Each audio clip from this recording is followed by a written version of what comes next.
Então vamos para a petição inicial. Primeira coisa que a gente pode falar de petição inicial é o conceito. Qual seria um conceito mais adequado de petição inicial? Vocês no semestre passado estudaram atos processuais, não foi? Vocês se lembram qual é o conceito de atos processuais? Não? É parecido com o de ato jurídico. Vocês se lembram do de ato jurídico? De direito administrativo vocês não fizeram ainda, né? Vocês vão fazer, o conceito também é parecido com o de ato administrativo. Então eu vou dar uma dica para vocês. Esse conceito de ato, seja processual, seja jurídico, seja administrativo, ele é o mesmo porque o foco da gente vai ser o que direito faz quando você tem uma norma nova.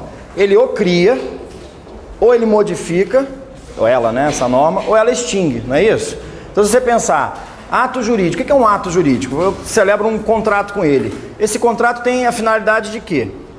Criar uma obrigação, ou obrigações recíprocas, não é?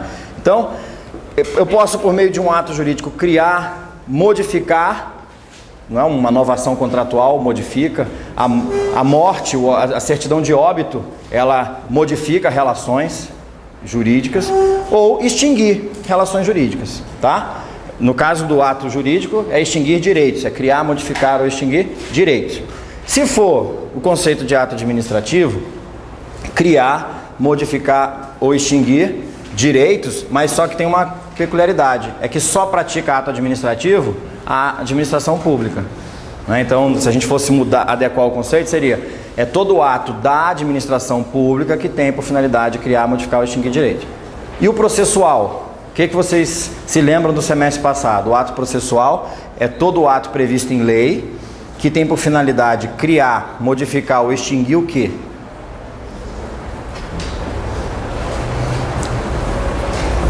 Como chama isso aqui? Relação processual. Relação processual, não é?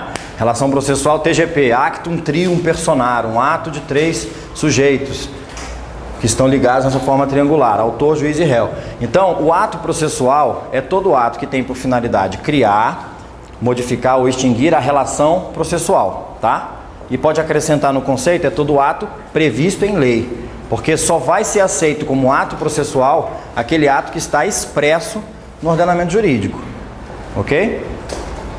Por que a gente tem que frisar isso, essa previsão legal do ato processual? Que vocês estudaram isso na forma de um princípio, o princípio da tipicidade do ato processual, no semestre passado.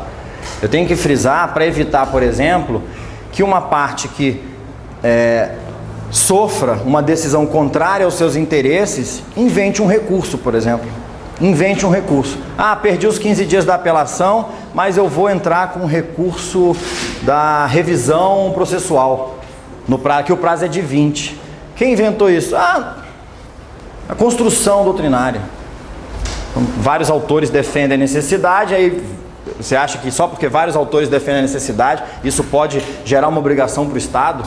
Né? Então o princípio da tipicidade é muito forte na questão do ato processual, tá? E aí, se a gente pegar como exemplo de ato processual, vocês estudaram atos do juiz, não estudaram? Um exemplo de ato do juiz, sentença. A sentença, vamos ver se ela se enquadra nesse conceito? É todo ato previsto em lei, sentença está prevista em lei, que tem por finalidade extinguir a relação processual. Não é isso que a sentença visa? Né? Quer dizer, é um efeito da sentença. Ela visa declarar o direito e, por via de consequência, essa relação processual aqui se esgota, ela se extingue, tá? Vocês estudaram nomeação autoria, não estudaram? Quando o réu nomeia a autoria, o que ele está buscando com esse ato processual? Modificar a relação processual, tá? Modificar. E o ato está previsto em lei, artigo 62 do Código de Processo Civil. Então, por fim, se eu pego a petição inicial, como é que eu começo a conceituar a petição inicial? Petição inicial é um ato processual, que tem por finalidade o quê? A gente sabe que, se eu for associar com o conceito de ato processual, é criar a relação processual. Mas aqui a gente vai aprofundar, tá? É um ato processual, só de dizer isso eu já trago o conceito de ato, que é utilizado pelo autor para exercer o seu direito de ação. A petição inicial é o ato processual que é utilizado pelo autor do processo para que ele possa exercer o seu direito de ação.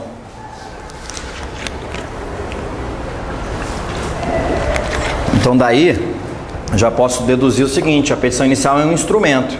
É o instrumento por meio do qual o autor exerce o direito de ação, tá? E na aula passada, a gente viu o que ele faz para exercer esse direito de ação no processo de conhecimento. Vocês ainda se lembram? Ele vai trazer o que na petição inicial? Basicamente, no processo de conhecimento?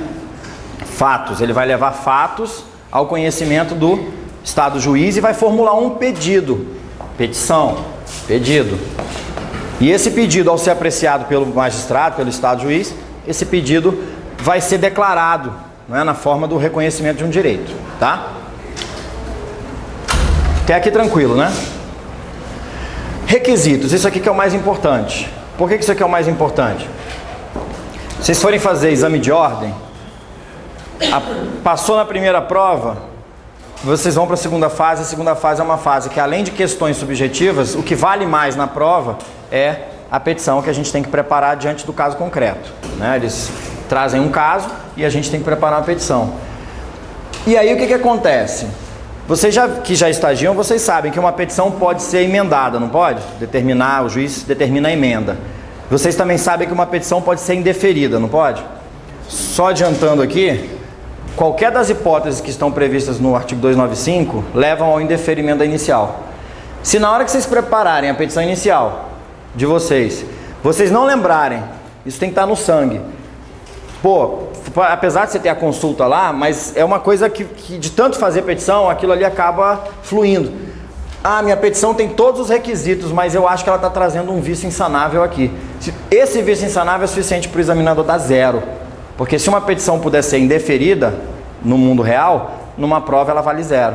Se ela tiver que ser emendada, eles dão 1, mais ou menos, na avaliação, tá? E a falta de requisitos que justificam a emenda, às vezes são detalhes. Quer ver um detalhe que ninguém aqui, às vezes, que a gente até do dia a dia, a gente nem se toca? Colocar a profissão das partes. O código prevê a necessidade da profissão. Para quê? Todos não são iguais perante a lei? Tudo bem que antigamente a gente tinha disposições diferenciadas. O código antigo fazia diferença entre profissões. Por exemplo, os bens dos juízes, eles se submetiam a um outro tipo de bloqueio, um outro tipo de constrição quando você queria executar. Não só dos juízes, de várias autoridades, várias pessoas. Mas a profissão ela é importante por algumas regras que estão previstas lá nos atos de comunicação processual.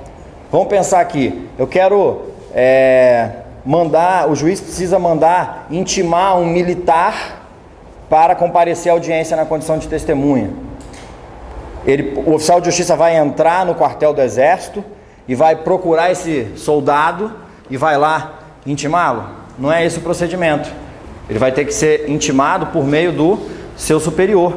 Então a profissão ela tem realmente algumas finalidades específicas no campo processual, tá?